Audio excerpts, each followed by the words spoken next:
Kerjasama antara parti di negeri ini melalui Gabungan Rakyat Sabah JRS dijangka memberi momentum yang baik kepada kerajaan Sabah.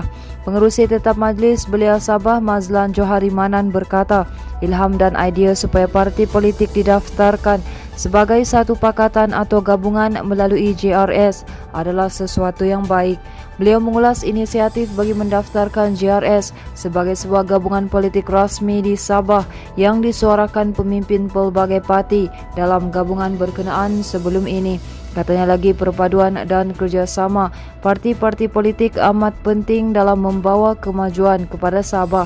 Sehubungan itu, beliau berharap agar dengan wujudnya JRS sebagai sebuah gabungan politik rasmi, ia dapat mengeratkan lagi kerjasama antara parti politik di Sabah. Manakala kurang 10 kematian sehari akibat COVID-19 dilaporkan di Sabah sejak kadar vaksinasi lengkap COVID-19 negeri ini mencapai 75% bermula Disember lalu. Perkara itu didedahkan Pengarah Jabatan Kesihatan Negeri Sabah, Datuk Dr. Ros Nanimudin hasil analisis terkini pihaknya berhubung keberkesanan vaksin dalam usaha mengurangkan kesan teruk jangkitan COVID-19. Beliau berkata berdasarkan analisa berkenaan didapati berlaku kadar penurunan kematian akibat COVID-19 yang ketara jika dibandingkan kes kematian yang direkodkan pada Ogos dan September tahun lalu. Katanya rekod yang dikumpul JKNS pada Ogos dan September lalu menunjukkan kadar kematian akibat jangkitan COVID-19 adalah antara 40 hingga 50 kes sehari. Beliau berkata demikian kepada media selepas menyempurnakan bilik laktasi atau penyusuan susu ibu di Ibu Pejabat Kementerian Pembangunan Luar Bandar Sabah di Kota Kinabalu hari ini. Dr. Ros Nani berkata semua hasil analisa berkenaan adalah fakta yang sepatutnya dilihat berbanding mendengar cerita tidak benar mengenai vaksin yang disebarkan kepada orang ramai. Beliau berkata kesedaran masyarakat mengenai kepentingan vaksin COVID-19 amat penting dengan tumpuan ketika ini adalah untuk suntikan dos penggalak dan vaksin kanak-kanak. Jelasnya pengambilan dos penggalak dan vaksin kanak-kanak penting sebagai langkah pencegahan mengurangkan kesan teruk jangkitan COVID-19 dalam kalangan masyarakat. Beliau berkata pengambilan dos penggalak dan vaksin kanak-kanak juga adalah langkah sewajarnya dalam menghadapi kemasukan pelawat asing berikutan pembukaan sempadan negara mulai 1 April depan.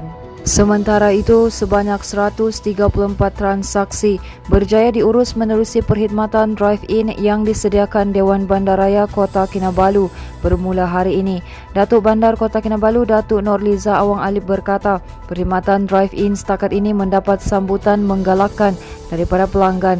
Katanya lagi 5 lot parkir khas disediakan untuk perkhidmatan itu.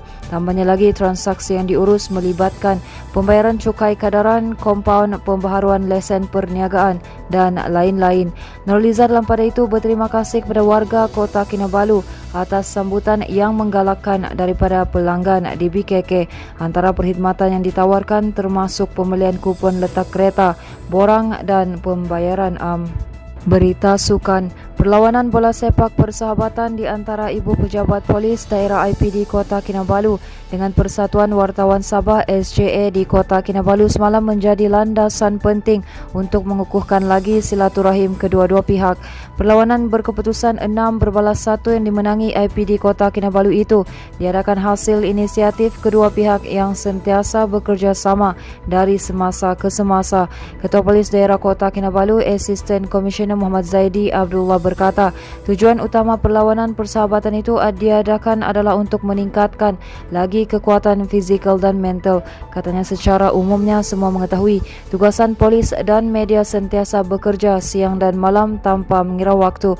Beliau berkata demikian ketika ditemui sejurus lepas merasmikan perlawanan persahabatan yang diadakan di Padang Sukma semalam. Muhammad Zaidi berkata menerusi sukan ia sudah pasti membantu dalam meningkatkan lagi prestasi kerja masing-masing. Sementara itu, jurucakap SJA Fardi Bunga berkata, matlamat penganjuran perlawanan persahabatan itu adalah untuk memupuk dan menyemai semangat kesukanan dalam kalangan masyarakat. Katanya ia bertujuan untuk mendidik semua yang terlibat untuk mengamalkan gaya hidup sihat dengan penyertaan aktif dalam bidang sukan. Seterusnya, Sabah mencatat jangkitan baru COVID-19 di bawah 1,000 kes dengan hanya 796 kes hari ini yang pertama selepas lebih sebulan mencatat kes 4 angka setiap hari. Jurucakap Perkembangan Harian COVID-19 Sabah, Datuk Seri Masri Manjun berkata, jumlah baharu itu membabitkan penurunan sebanyak 380 kes berbanding 1,176 kes semalam. Katanya kali terakhir Sabah mencatat kes di bawah 1,000 kes ialah pada 4 Februari lalu. Secara keseluruhan masih diberkata hanya 2 daerah mencatat kes 3 angka, iaitu Kota Kinabalu dengan 177 kes dan Tuaran sebanyak 102 kes. Katanya 15 daerah lagi mencatat kes 2 angka, manakala 10 daerah mencatat kes 1 angka.